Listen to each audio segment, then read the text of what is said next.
Hello. I have to warn you, the presentation is a little bit weird. Weird in the way that we'll have seizures first? Or? It's mostly pictures. The text is on the paper. So I'm Dimitris, I am coming from Greece.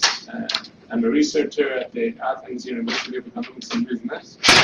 First of all, I would like to thank you for giving me the opportunity to come here and present you our work. Together we will discuss about the evolution of security bugs. Now in general, a software bug, as you probably know, is a programming error that can affect either the performance of a program in its functionality or violate its coding practices. Now, a security bug is a programming error that introduces a potentially exploitable weakness into a computer system. This weakness could lead to a security breach with unfortunate consequences. Now, compared to other bug categories, failures due to security bugs have two distinct features. One, they can severely affect an organization's infrastructure. Specifically, whereas a software bug can cause a software artifact to fail, a security bug can allow a malicious user to alter the execution of the entire application for his or her own gain. Two, they can cause significant financial damage to an organization. Security bug disclosures lead to a negative and significant change in market value for a software vendor. Hence, one of the basic pursuits in every new software release should be to mitigate such bugs. The aim of our work was to study the characteristics and the behavior of security bugs in relation to evolving software packages. I wish that this figure was mine, but it's Michael Gabel's. It's the evolution storyline of Apache. In particular, we inspected project releases to check if security bugs decrease or increase over time. In this case, our hypothesis was that they should decrease because of their criticality. Then, we examined security bug persistence across releases. Our expectation was that security bugs should be eliminated earlier than other bugs. Then we studied the relation between security bugs and the project release's size. Our hypothesis here was that security bugs are proportional to a project release's size.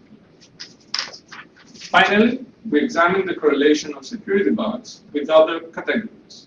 Our expectation was that security bugs appeared together with bugs coming from other categories. Focusing on the evolution of such bugs is not a new idea. Most of the previous related work done involved the observation of a small number of projects.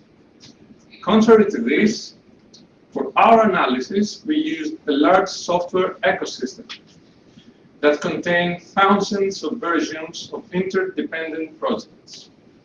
Specifically, for our experiment, we used the public Maven repository that contains approximately 265 gigabytes of data. Now, Maven is a build automation tool used primarily for Java projects. To build a software component, it dynamically downloads Java libraries and Maven plugins from their central repository, which is the one that we used. In this figure, you can see the Maven repository hierarchy. A group ID represents a project. A project can have multiple modules that are represented by artifact IDs. Every artifact can have different versions in the repository. A project version can be uniquely identified by the triplet group ID, artifact ID, and version. Keep in mind that in the Maven repository, versions are actual releases. As a result, we do not have we do not have an indication of how many changes have been made between the releases. In essence, these versions were the ones that were or still are out there in the wild, being used either as applications or dependencies of others. Here we can see some descriptive statistic measurements for the repository. The measurements indicate that there are 17,505 projects and the dataset's median is 3. This means that almost 50% of the project population have 1 to 3 versions. Typically, most projects have a few number of versions, but there are some projects with 10 versions and only a few with hundreds of versions. The maximum number of versions for a project is 338.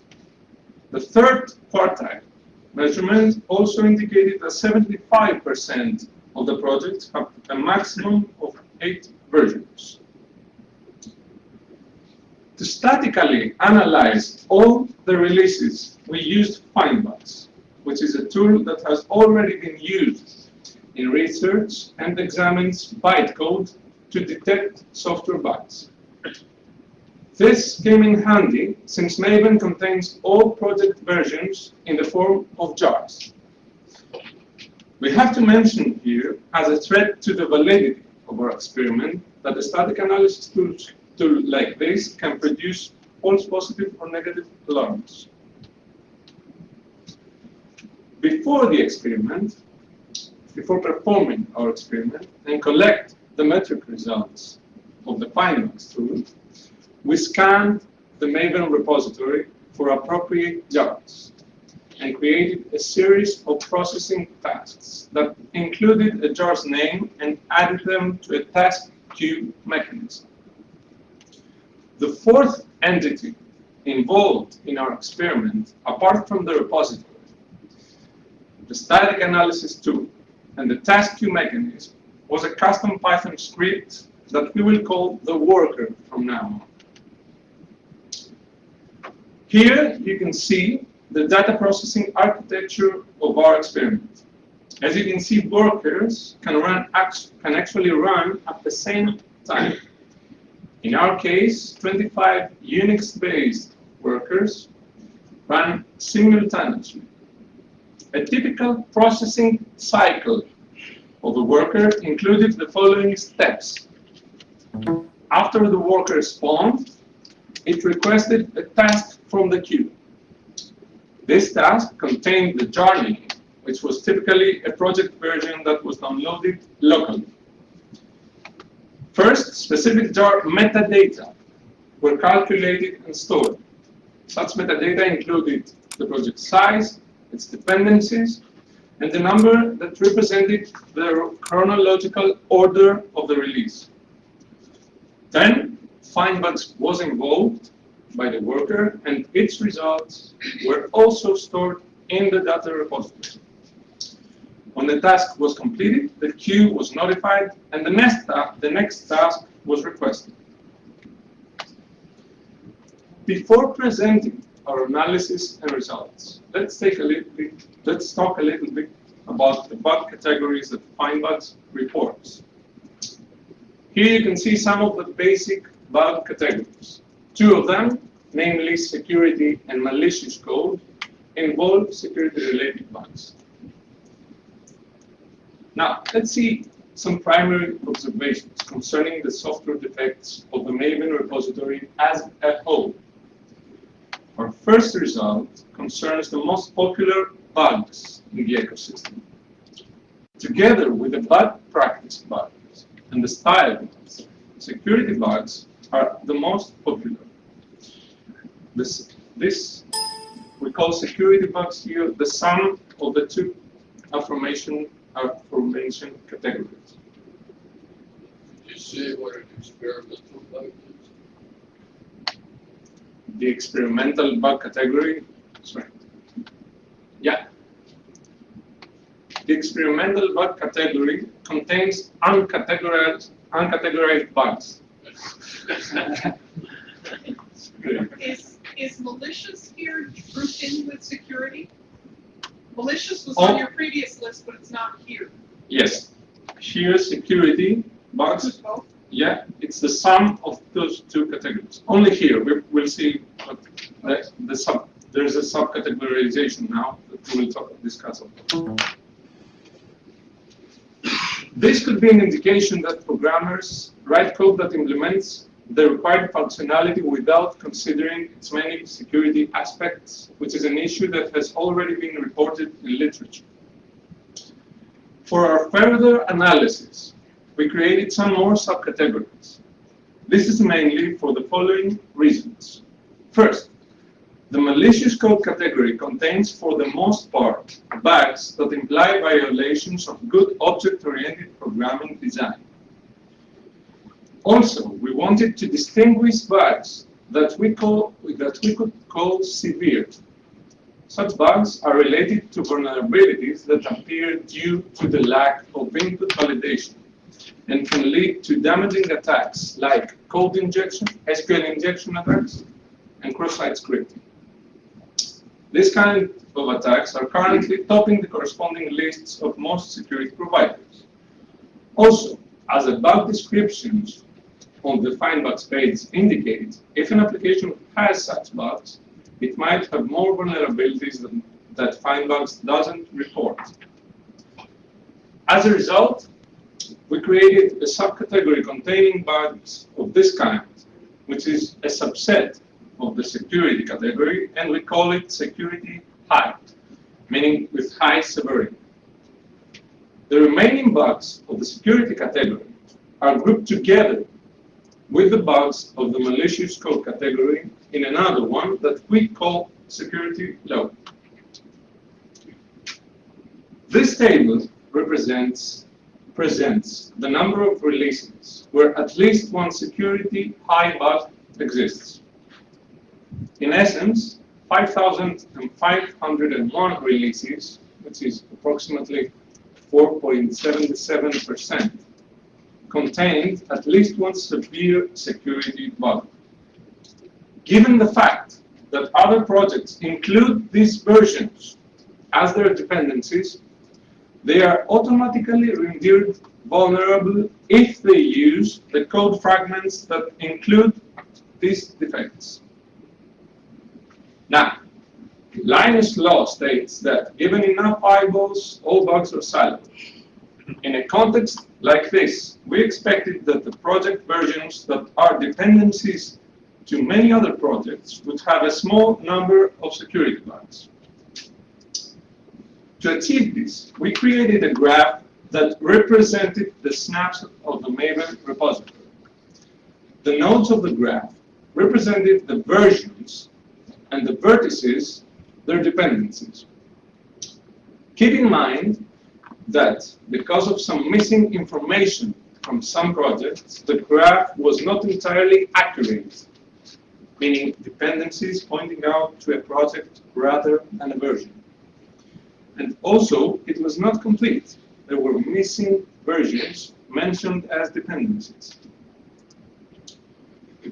After creating the graph, we ran the PageRank algorithm on it and retrieved all PageRanks for every node. Then we examined the security bugs of the 15 most popular nodes based on their PageRank. Contrary to Linus' law, 33 of them contained bugs coming from the security low subcategory, while 2 of them contained security high bugs. Keep in mind that 25 of them were latest versions at the time. Our first key finding involved how security bugs evolve over time. The relation between bugs and time can be traced from the number of bugs per category in each project version. In particular, we calculated the correlations between the defects count and the ordinal version number across all projects to see if bigger versions relate to higher or lower defect counts. As you can see, even if the tendency is for defect counts to increase, This tendency is extremely slight.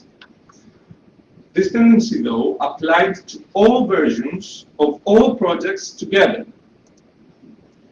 The situation was different when we performed correlations between bug counts and version ordinals in individual projects.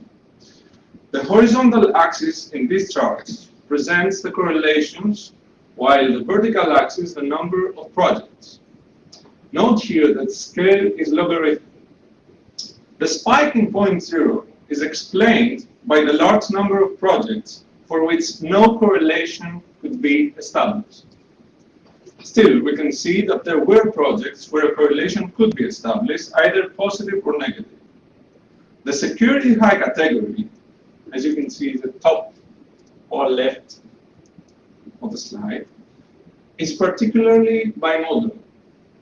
But this is explained by the small number of correlations that could be established, 9 in total. Yeah. This is correlation between version number and number of security. Yeah, defect counts. Until now, contrary to our hypothesis, we cannot say that across project defect counts increase or decrease significantly across time. However, as you can see here, in individual projects, defect counts can have a strong upwards or downwards tendency. This is a histogram. This is a histogram of the changes of different bug counts in project versions. The horizontal axis represents the number of bugs, while the vertical, the number of transitions, regardless the project. In most cases, a bug count does not change between versions, but when it does change, it may change upwards or downwards. Note also the spectacular changes of introducing or removing large numbers of defects. This may be the result of doing and undoing a pervasive code change that runs foul of some bug identification rule. Our next finding involves the relation of defects with the size of a jar. To achieve this, we carried out correlation tests between the size and the defect counts for each project conversion. As you can see in this table, the security high category stands out by having a remarkably lower effect than the other categories, contrary to our hypothesis. Recall that bugs that belong to the security high category are related to user input validation issues. This could be an indication that even if a programmer adds code to a new version, if this code does not require user input, the possibility of such bug is minimal. Now, to examine the relation between the persistence of different kinds of bugs and of security bugs in particular, we used as a persistence indicator the number of versions a bug remains open in a project. There is an interesting table that can be found on the paper that shows our findings in detail, but it is huge, and I don't think that it is useful to present it here. What I want you to keep is that contrary to our expectation in all categories, including the security high, a bug persists on average between 2 and 3 versions, with a difference being in the decimal digits. Finally, to see whether bugs flock together, we performed pairwise correlations between all bug categories. Specifically, we calculated the correlations between the number of distinct bugs that appeared in a project throughout its lifetime. In this figure, you can see the results of this analysis.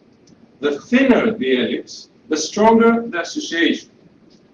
As you can see, our results show that, in general, bugs do flock together. We did not find projects with only a certain kind of bug. Bugs seem to come up on projects in swarms of different kinds.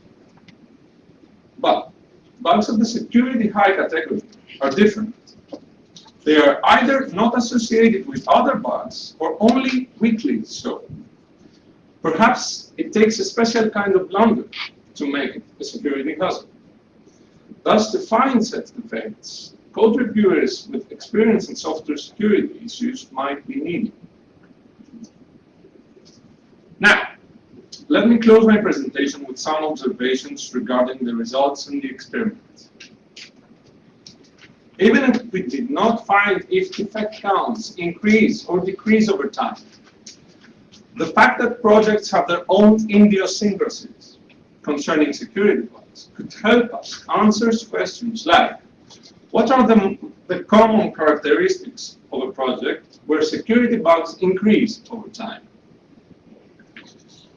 In addition, by examining source code repositories more closely, we could see how different development styles, for instance, size of commits or number of developers, affect projects.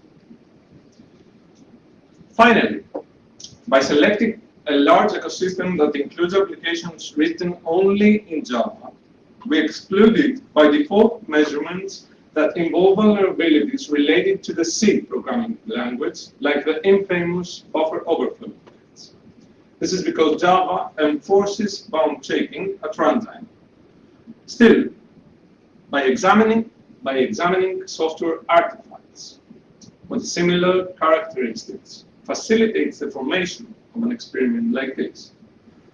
Thus, future work on our approach could also involve the observation of other ecosystems that serve different languages in the same manner. You can find the data and code that we used for our experiment online at the following address. The URL is also mentioned in the paper. So, thank you. Thank you. We'll take questions. Did you want to use the microphone then? Oh, no. All right. Oh, now. Yeah, I have two questions. What you described sounds similar to something that Ram Chilaraji did, I don't know, 10 or 15 years ago, called orthogonal defect classification. So if you're aware of that paper, I just wondered if you would characterize your work as similar or how it would be different from what Chilaraji did in that paper. And the second question is, you mentioned something about threats to validity, but I didn't quite hear what you said the threats were. I wonder if you could just repeat that. Yeah, of course. Concerning the first question, the related group that you mentioned had to do with the categorization, you said, or the evolution? So, well, are you familiar with the Chilaraji paper called orthogonal defect classification? Because if you're not familiar, then there's kind of like no question. Okay. Okay, so then we'll just go to the, I think it was quite similar work actually. He did that while he was at IBM. I don't know, Carl, you remember that paper? Yeah, I remember the paper. Am I on track here that there's a similarity? I'd have to look at that paper again. I haven't Okay. read it. I think there is, but, and Michelle would know about this, I think. In any case, what about the threats to validity? I just didn't hear what you said. And one threat to validity that I mentioned was that a static analysis tool like FindBuds can produce false positive or negative alarms. So this is technically a threat to validity to the whole experiment. Okay, so that is kind of what I remember you saying, but what I don't understand is which concept of validity is being violated by that particular threat. And I asked that question because while I agree that what you said is probably true, it does not strike me as a threat to validity. You mean that it's not a threat to validity? I don't see it, right? So I'm asking you to help me understand why it's a threat to validity, right? So there must be some validity principle that's being violated here, and I guess you must know what that is. Because or you wouldn't have said. yeah, if you find an SQL injection security error or bug, in a project that does not require input. This is a false positive alarm that affects the whole experiment. It's wrong. So, Might you characterize it as that it has to do with, kind of relative to what Seth was saying this morning, have to do with error bars that might show? So broadly, there are two categories of validity. One is internal and the other one is external. Okay. Right? And there are a bunch of things underneath of those categories. So broadly, what you're talking about is either a threat to internal validity or a threat to external validity. And I simply don't understand why would you say it would be a threat to either one of those. So I'm just asking. But maybe we should take it offline and let someone else ask whatever questions on their mind. So, in last year's CCS conference, there was a paper on historical examination of open source releases and their vulnerabilities. So how does your work compare to those? I think that in this paper, first of all, there are many papers. There's the Osman paper that studies the OpenBSD in a similar way. It's the Zommans that studies the Firefox. And then there's this. I think that it has complementary results with categories. And how the security category stands out when we perform the correlations between the two, the swarms that I mentioned.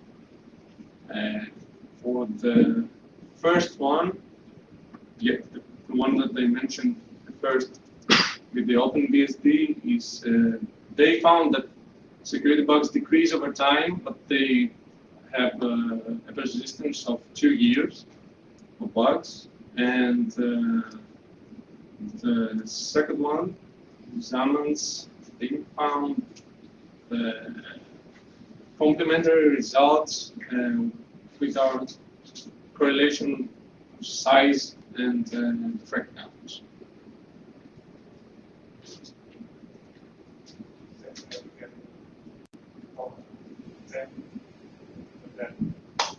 So, I don't know if that answers your question. Yeah, okay, that was a follow-up question though. So, since this workshop is on surprising or successful results, which category do you think your results were? Non-results, neither increasing nor decreasing. Right. Do you think maybe it did what we published in other venues because of that? Or? I think that finding either, it's more surprising maybe than non-results are not so handsome. I think that this was the right workshop to send me.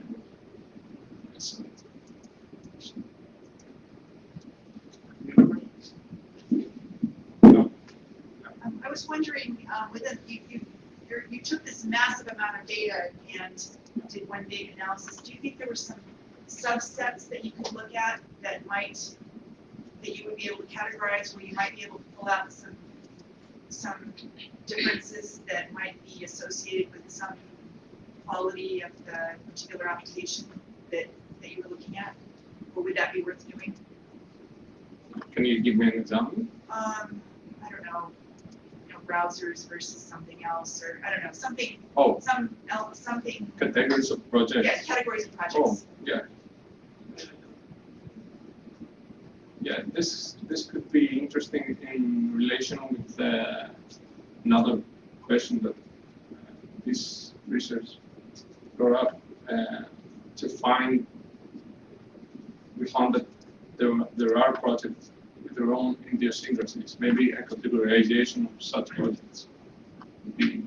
Or the ecosystem support project or something that might help to guide where a project might be more or less safe or reliable or quality might be different.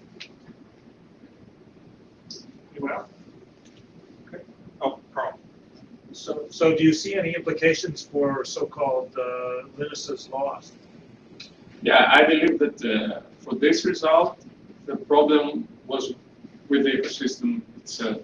So I don't think that's why I mentioned it as an initial result, not as a further analysis. Your question has to do with. Sorry. Well, Linus's law, as you put it, argues, claims that with many eyeballs, all bugs are shallow. So does this provide evidence one way or the other on that from your perspective? The result itself. Yeah. No, I expected that such releases would have a lower defect count. So And so that didn't turn out to be the case. Is that right? yeah.